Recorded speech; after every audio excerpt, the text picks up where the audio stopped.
On today's Chasing the Game, we have Start head football coach Nate James. We talk with him about everything from leading the program from a losing record in his first season to winning the City League in his second. Chasing the Game starts right now.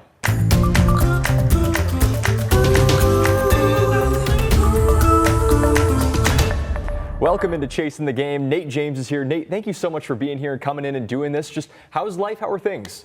It's great, man. It's a great job. Love working with the guys that we've got. Just can't complain at all. Very excited to be here.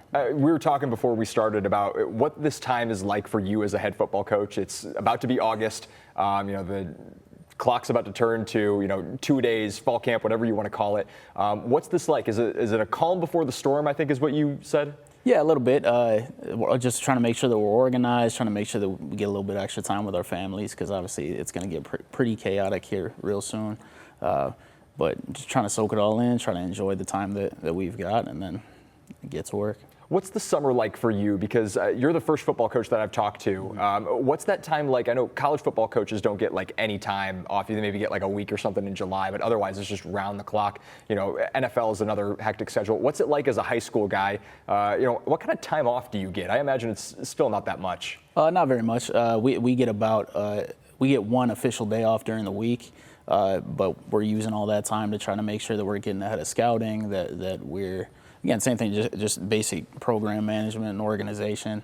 It is pretty time intensive, but you've got to keep up with everybody else. You got to make sure that if you put all this time into it, that you're putting your program in the best position to be successful. Yeah, what was that like in the early goings when you're taking over? I mean, this is your first head coaching job, right? So what's it like to go in your first year, I think it was 23, and you have to take over a program, which, no matter where you're going, whether it's Start, whether it's Anthony Wayne, wherever you go, you got to take over a program. What was that like for you to not only have to take over a program, but you had to do it at Start?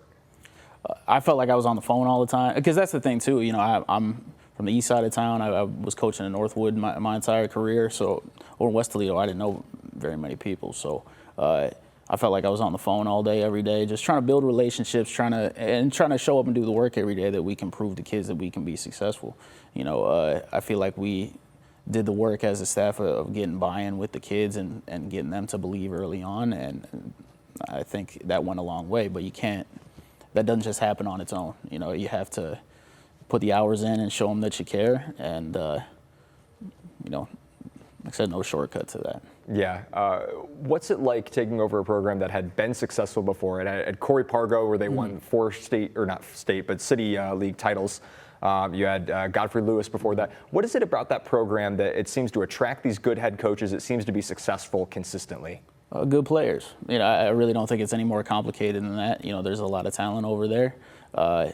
A lot of coaches have come in and won championships. Coach Lewis before me won a couple. And I think that for me, when I saw the opportunity, it was just felt like we'd have the opportunity to coach some of the best players in the city. And when you have that opportunity, you can play some good football. Yeah. So it really, for me, I think for most coaches, it's always that. Where's the talent? Yeah. Were there growing pains? I was going to ask, there is with probably any program, I would imagine. What was that like trying to instill your system, what you wanted to do with guys who weren't familiar with it? It was a first-time thing for them. Yeah, of course. I think anywhere your style is going to be yours, it's going to be a little bit different. So we were trying to acclimate the kids to how we did things and the things that we prioritized. And always going to come with some bumps, and some people are going to be invested in it, and some people are going to be sometimes more invested in what they're used to. But I think that was a really, really fun time. I'll never forget that first season, and those guys and those players, and we had a group of seniors that really bought into what we were doing. And again, those guys will still text me now, ask how things are going, and that first phase of building the relationships with the kids is something I'll never forget. Yeah, you guys lost your first 3 games of that season. What was it like after the 3rd week? You guys had lost 3 in a row. I don't know that any of them were even that particularly close, but what was that like those first 3 weeks? And you guys hadn't won a game yet, trying to get buy-in from guys. We knew that the schedule was difficult. I don't think there were any surprises about that. Went into it for a little bit, wondering if that buy-in was going to last if we didn't start winning something. But I think that week 4, we beat Scott, who was picked to win the city, and that was a big turning point for the program. Just and show the kids that they had all worked really hard. They had some skin in the game, but it proved to them that that the work they had done mattered, that it was taking them somewhere. And that was huge for us for the program for the next 6 weeks of the season. And when you're in that phase, when you're losing, when things aren't going the way you want them to, you just have to double down and believe. You have to invest in each other. I think a lot of the proudest moments of my coaching career come in those dark times. How you react to that stuff, how you react to the difficulty, because those are usually the things and the lessons you learn in those times are what end up turning things around for you when you get the opportunity. Yeah, you guys won, I think it was 5 in a row or 6 in a row in the City League. Mm-hmm. You guys were undefeated going into that final week, or undefeated in conference play going into that final week. Just what was the energy like going from after week 3 to week 9 heading into that last week? You're going up against Lima Senior, also undefeated, with the City League title on the line. I mean, it was great. I think the kids believed in what we were doing. We also had the benefit of being in some close games. Of sometimes we were making some mistakes that we weren't necessarily playing spectacularly through that entire stretch, but we were finding a way to deal with some adversity and get some wins. And I think that steadied us later on when we were in close games, that we knew, hey, if this isn't going our way right now, we still have belief that we can do what we need to find a way to win. Yeah, you guys go into that Lima Senior game. I think the final score was like 26-14. Mm-hmm. Yeah. Obviously not the result you wanted, but was there maybe no better motivator for 2024 than the result of that game in 2023? Yeah, of course. And we're trying to impress that upon our kids now. That whole offseason, we were thinking about beating Lima before we put our feet on the ground in the morning. And now that shoe's on the other foot.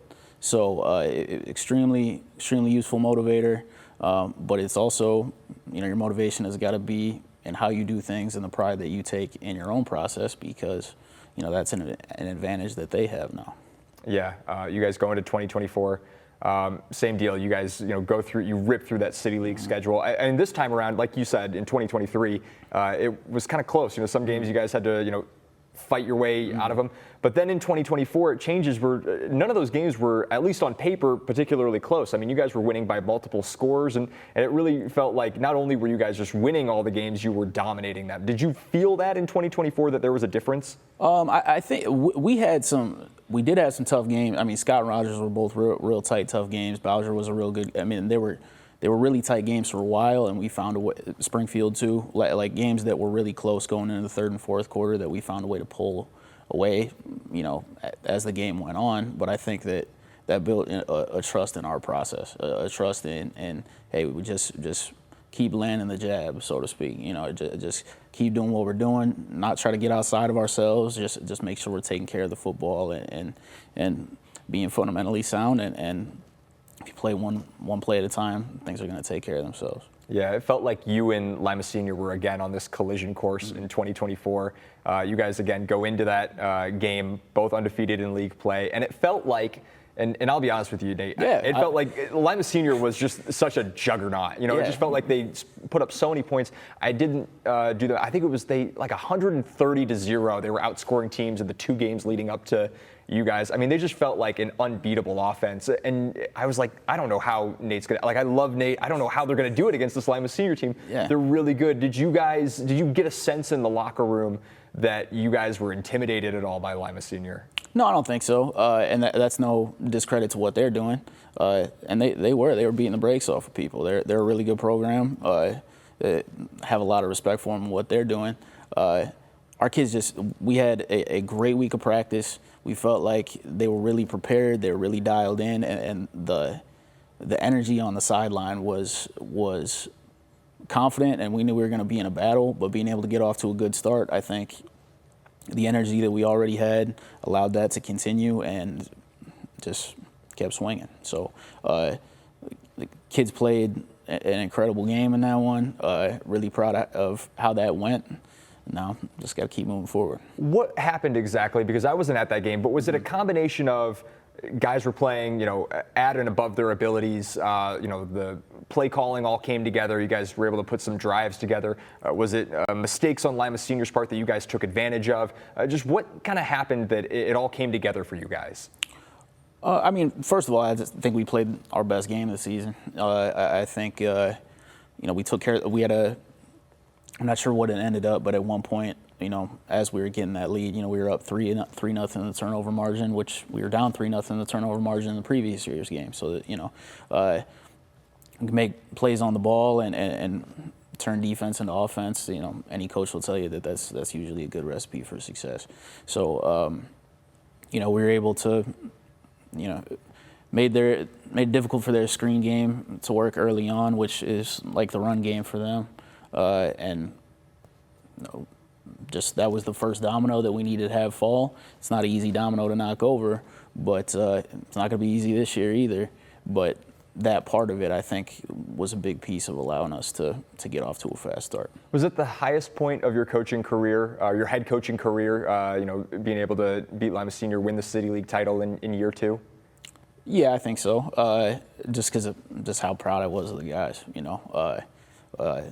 and it's, frankly, it's you don't have to beat around the bush about it. It's always a good feeling when you can win games that you're not expected to, and when that's for a championship, those guys really earned that. It was a great feeling to see them work the way they did and then get rewarded for that work.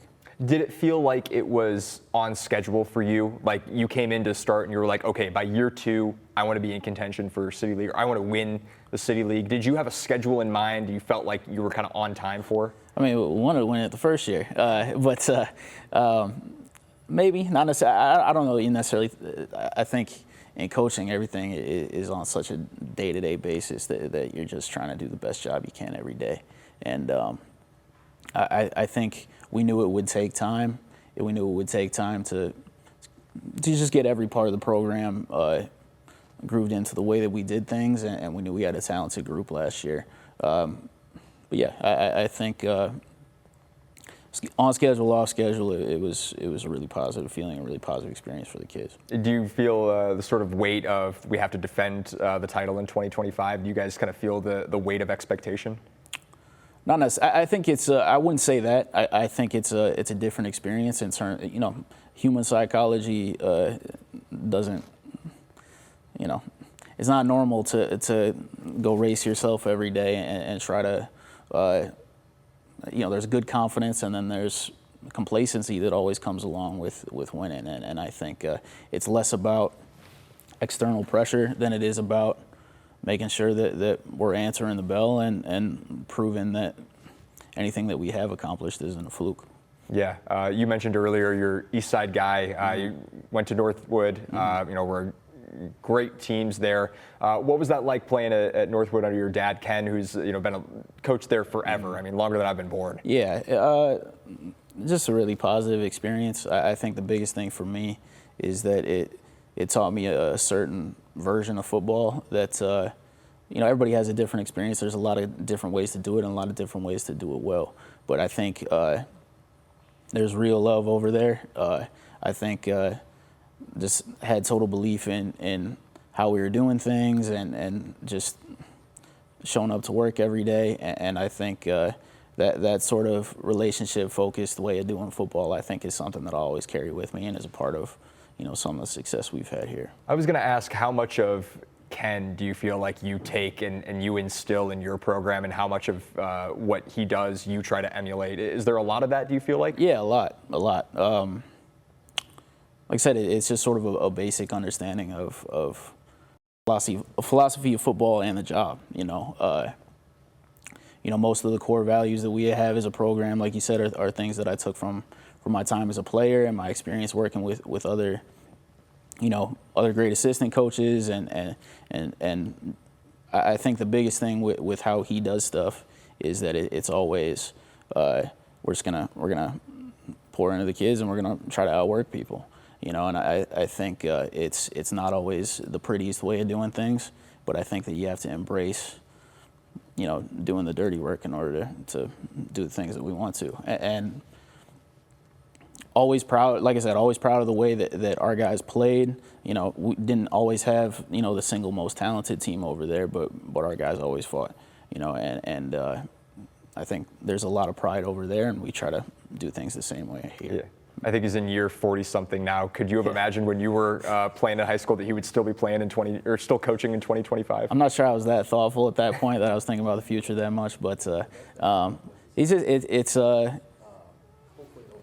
I don't know that he would know what to do with himself otherwise. That's not a shot at him at all. It's just he really loves it. The biggest thing I would say about him is that like he works harder than anybody that I've met, but he doesn't carry it like it's work. He doesn't get bored with doing the little stuff or going to the weight room. It's just I think he would tell you he's had a great life because he's doing what he loves. So